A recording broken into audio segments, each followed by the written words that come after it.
I was asked by the author of Confessions of a Horseshoer if he could use one of my quotes in his book. Well, the quote that he used was, "It's not that horseshoeing is so hard, it's just a dread of doing it." Well, my first confession is it was not original in the first place. My second confession is I shoe my horse. I don't shoe other people's. Most people can't afford to have them lame that long. As I read of Ron's experience as a horseshoer, my own personal catastrophes kept popping up.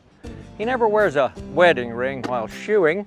While filming an episode of Out There, in my case, about palpating cows barehanded and losing my wedding ring inside the cow, I lent it to the film crew.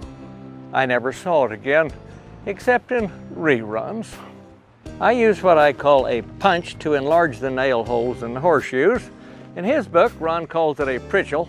While he was heating his up to reshape the tip with the hammer, the pritchel slipped from his grip and spun upwards, and the sharp hot end went up his left nostril. He said he could hear it hiss as it cauterized his membranes. Confession number 4, I had a friend who was tightening a hose clamp on a slick pipe and stuck a screwdriver up his nose. I can't remember if it was a standard or a Phillips head. Another of Ron's stories recalled while trimming a cow's foot, he restrained her by running a rope from her foot to an overhead rafter in the barn. Well, she objected, of course, kicked out, and pulled the roof down on top of him.